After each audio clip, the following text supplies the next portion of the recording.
Good morning! Magandang umaga. Monday morning. Kamusta ang ating mga kababayan? Di ba, we start out by giving thanks sa ating Panginoon. So we thank God for the weekend.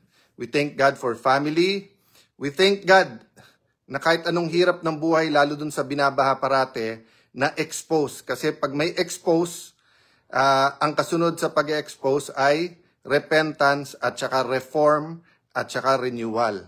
So while we're thanking God for that, hinihingi natin sa Kanya na yung hearts and mind ng bawat Pilipino, no? Whether yan ay nasa media, yan ay nasa kongreso, yan ay nasa church, ay hipuin ng Panginoon, di ba? Yung divine touch. So habang meron positive hangover from Sunday and church ang ating maraming kababayan, allow me to discuss that sensitive topic of repentance. Kasi tinanong ako ng asawa ko kasi may isang news outlet, nagpapasalamat ako sa kanila, pinick up yung isa natin vlog dito when I said that we're all equally guilty. So I wanna explain that context, no? So di ba pagka medyo nakainom ka, may hangover. Di ba? Kapag galing ka sa napakagandang outing, pinakamagandang beach, we have the best beaches, the best ocean areas around the country. So pagka nag-weekend ka doon na ayaw mong matapos, may hangover ka pa, di ba? Or kaya naalala ko one time na parang kaka-lunch pa lang namin, kasama ko pa na yung mga tatay-tatayan ko. Kasama pa noon si Kuya Butch Aquino, and then we were talking about merienda na and dinner kasi may hangover pa kami sa masarap na lunch, no? So ang hangover pwedeng negative, positive eh. So from church, maraming nagsasabi, bakit tayo ganon sa Pilipinas? We claim to be a Christian nation. So let me address myself to fellow Christians. Medyo pagagalitan ko ang ating sarili, no? We'll scold ourselves today, yung fellow Christians, 'di ba? Sabi ng Pangulo, mahiya naman kayo. So nung 60s, second lang tayo sa Japan. Tapos ngayon, pati sa tourism, naunahan tayo ng Cambodia. Naunahan na tayo ng ilang taon na sa education ng Vietnam.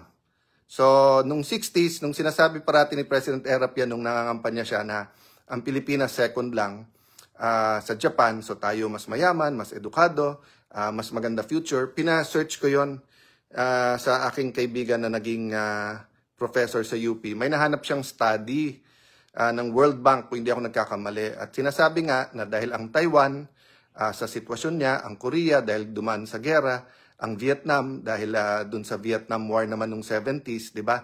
Later pa pala yung Vietnam, no? So Taiwan, Korea, later yung Vietnam, may isa pang country na parang sila ang mahirapan. Pero most likely, ang babangon ay yung Pilipinas. At yung hindi lang babangon, yung angat na eh.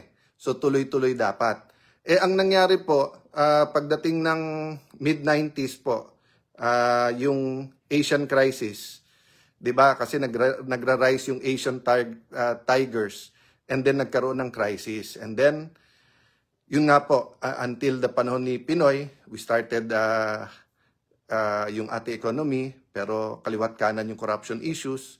Kaya nga ginawa niya tuwid na daan. And then panahon ni Duterte, ang dami din in-address na corruption issues. And then ngayon, corruption issues na naman. May nagtatanong, may pasok po ba? Sorry po, hindi ako DepEd, DILG, or... Siyempre, asawa ko po mayor, but lately hindi sila yung nag-a-announce. At dito sa Taguig, parang maganda yung,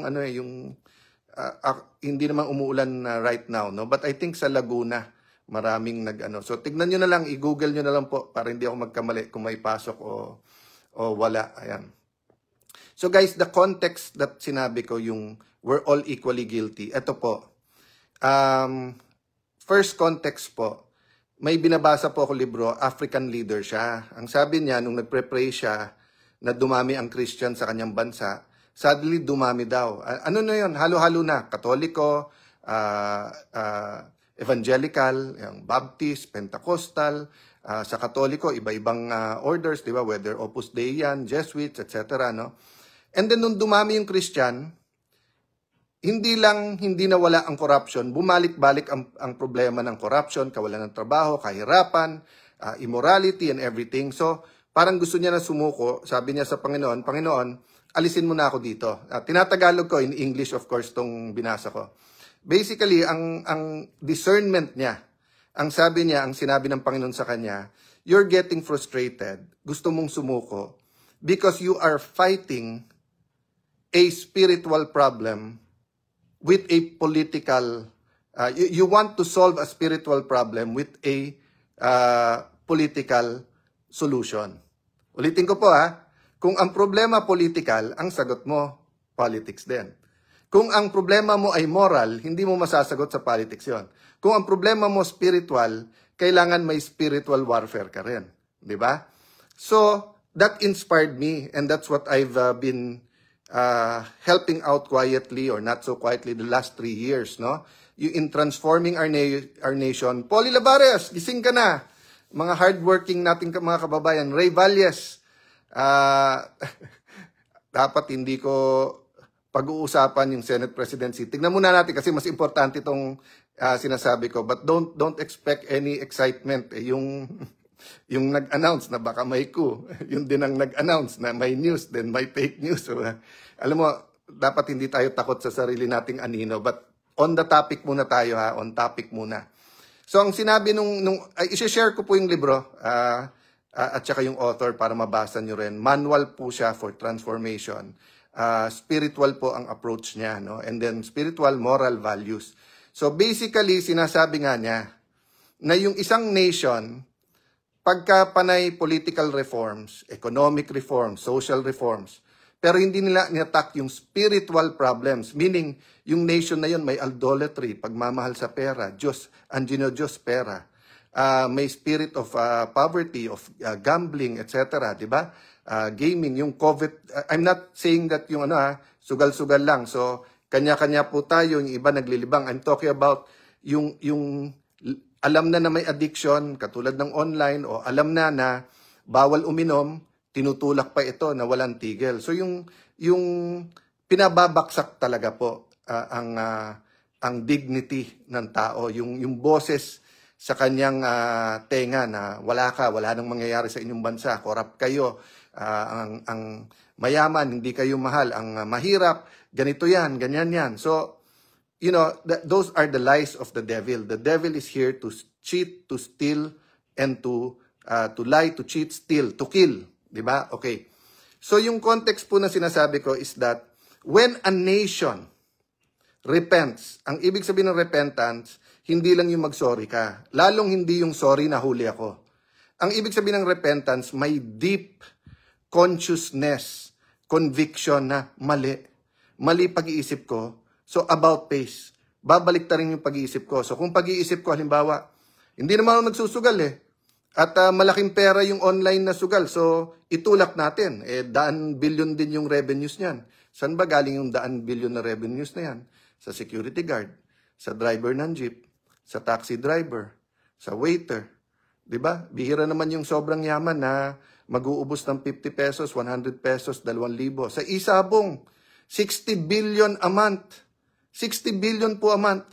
Walang negosyo sa Pilipinas na kumikita ng 60 billion a month. Pero isabong, ngayon yung online, mahigit 100 billion yearly, di ba? So, medyo nabubura yung issue na yan, di ba? Kasi sa baha tayo napupunta. Magkaugnay po yan. Kasi spiritual problem ang dinadanas natin. So, ang leaders, di ba ano tawag niyo sa congressman? Representative. Tawag niyo sa amin senador, pero actually representative kami, pero nationwide lang.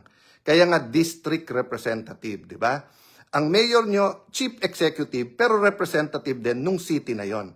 So kapag yung mayor, yung governor, yung presidente, senador, congressman, humbles themselves before the Lord and tells the Lord, mali kami as a nation. Kung may repentance, may pag-asa po ng renewal at revival. Renewal meaning to be made new. Sabi nga natin, di ba? New Republic o Bagong Pilipinas. How can you be new if yung old spirit at yung spirit ng sugal, ng corruption, ng poverty, ng pera-pera, ng idolatry, ng immorality, ang ating pong itutulak?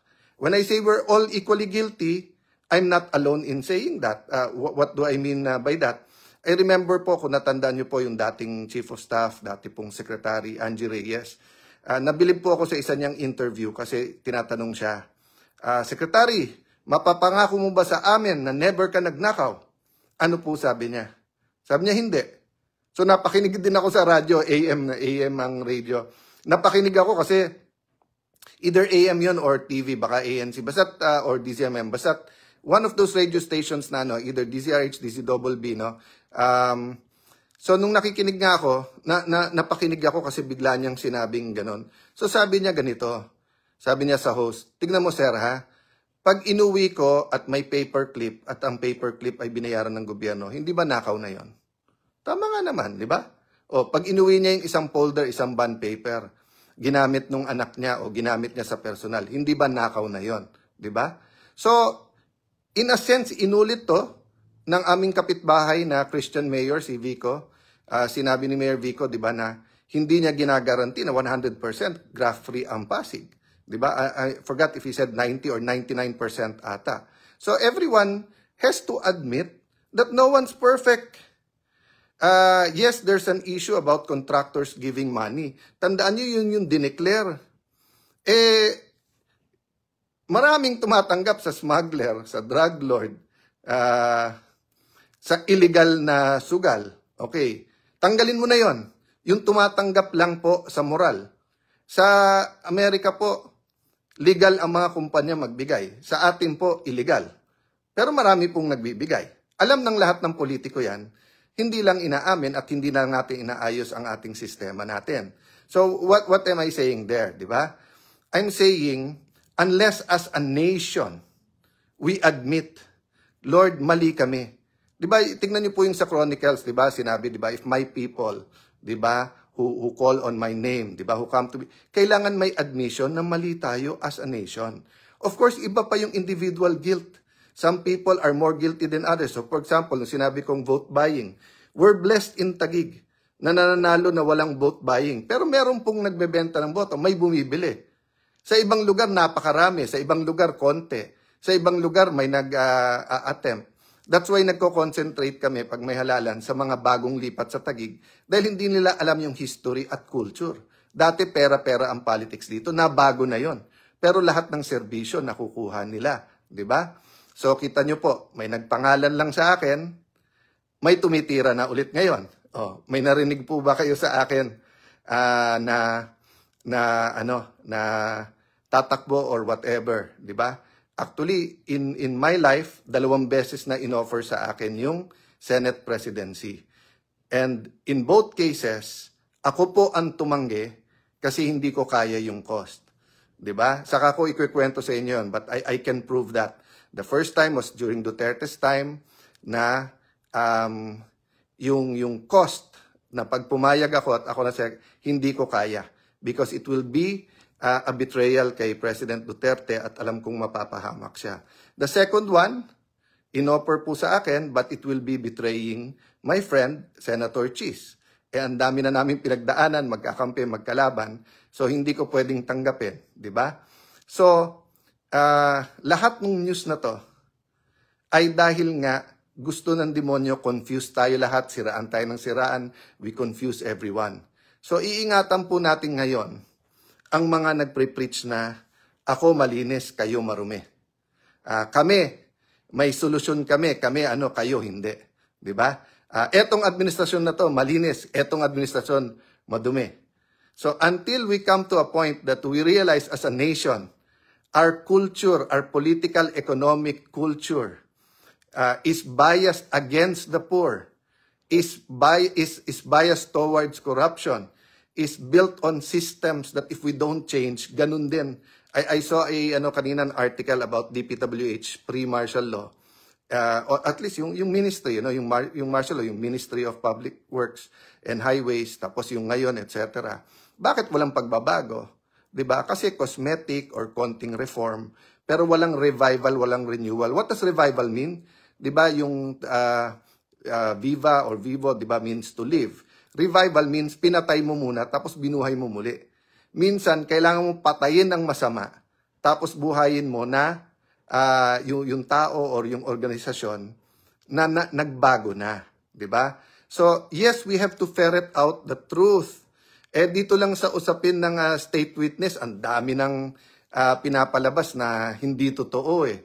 I'll give you an example Ngayon pa lang may nagsasabing pwede, hindi pwede, sila pwede, silang hindi pwede. Ina-assess po muna yung mga yan. Tapos sabi, eto, wag paniniwalaan, eto, sinungaling, ganyan. Lahat po ng guilty sinungaling. Nag-ghost project nga eh. Kung nag-ghost project ka, kasinungalingan na yon kasi sinabi mo may project na wala naman. So, i-expect mo na magsisunungaling. So, sa ilalim ng batas, pag ikaw ay naging state witness, kailangan ang testimony mo at nako-collaborate yan. Ibig sabihin, napapatunayan sinabi mo. So, hindi yung parang sinabi, wag mo ako ikulong, gawin mo na ako state witness. I'm not referring to one group lang, I'm talking to many. Kasi nga, yung sinabi ko po, if they cannot convince you, yung mga most guilty dito, mga guilty, they will confuse you. They're confusing our top leaders, they're confusing the Senate, they're confusing the people. But ako, not only do I believe in God, I believe in the Filipino people. We always rise above. We always find a way. But it's painful. It's painful to see people suffer. And it's painful to see good people. Sorry babanggitin ko po. But kita ko po yung buhay ni Joel Villanueva. Siya lumalaban sa corruption. Tapos siya ang pinupuruhan. Diba? I know him personally. So having said that, I don't know everything that he's done but I know his character, I know him. But ganun na po kagulo sa atin. So, first things first, di ba? And that's why I said, I'm talking to all of you, ating mga kababayan, bata, matanda, nandito, nasa abroad, nasa Luzon, Visayas, Mindanao, but I'm addressing myself to Christians. Yung mahiya naman tayo, hindi sa tao, hindi sa kapwa, mahiya tayo sa ating Panginoon. We claim to be a Christian nation. So ako nahiya. I am far from perfect. There's many things I can do better. There is so much reforms that we've done in Taguig. Tignan nyo lahat ng aming ins and outs, pati mga infra. Kaya yung mga nananakot sa amin na may mga exposed, go ahead. Diba? I mean, kung sino-sino, pati malalapit sa amin. Hindi lang... ano ba tawag doon? Yung minamanipulate, yung ibang malapit sa amin, turn against them, etc. Okay lang po, kasi nga, kung manahimik kami, walang mangyayaring pagbabago. Martin Fox, Martin, maganda yung sabi, Martin. Abi Huibil, death penalty. Martin, we have to accept na mali. We have to die, di ba? And then be reborn. Kasi nga, yung sinful nature, pag hindi mo tinanggal, pag sinabi yung sorry, saan ka sorry? Sorry, nahuli. Sorry, nahuli yung ghost project. Sorry, nahuli yung what you call this, vote buying. Sorry, nahuli na yung AIC sa tupad, ginagamit lang pala sa eleksyon. Di ba? So, there's so much, wag tayo magmamalinis na as a nation and yung politicians, di ba? And let me address myself now to politicians. How important is our position?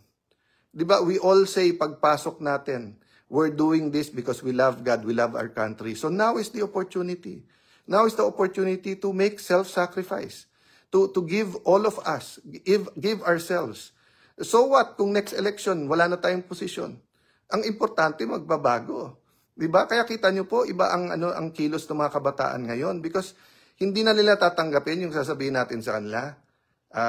This is for your next generation. Kailan mangyayari yan? 10, 20, 30? No, they want the change now. And they're right to demand that change now. No? So, isip nyo ba po, di ba ang Israelites, pag alis po nila ng Egypt, 40 years sa desert, I really thought it was just about punishment. Pero may narinig ako isang preacher, sabi niya, hindi lang punishment. Kasi, they were outside of Egypt, but Egypt was in their mind. Ibig sabihin, may slave mentality. So you cannot be a conqueror if you have a slave mentality. So you cannot have good governance if you have a corrupt mentality. So ang ibig po sabihin nun, di ba, 1986, next year 40 years. So 39 years after EDSA, grumabi pa lalo yung corruption, na-decentralize pa yung corruption.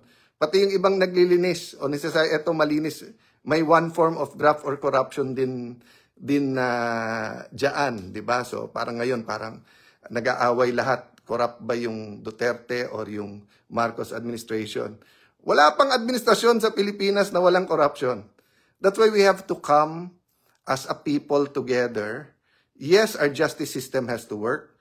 Yes, yung fiscal, yung investigations, yung ombudsman. Yes, dapat kasuhan lahat yan. Yes, dapat isoli ang pera. But we have to recognize there are spiritual forces here and we have to bow down, repent, di ba, as a nation and come up with an agenda of renewal. Kasi kung walang agenda, hindi naman to nahuling bata na naninigarilyo eh. Tapos papaluin mo. Hindi. Di ba? Hindi to isang bata na nahuling nangongopya lang sa exam.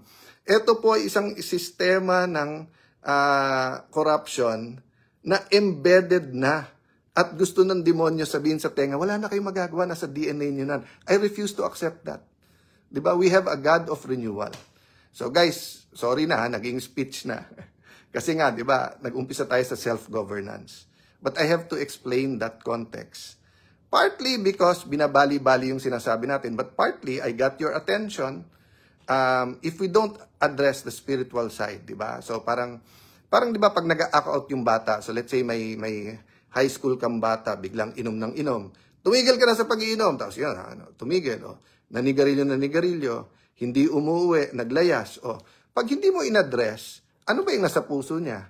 May spirit pala ng fatherlessness, yung parang, or yung feeling na ulila. Ang tingin niya, wala siyang magulang dahil hindi siya pinapansin.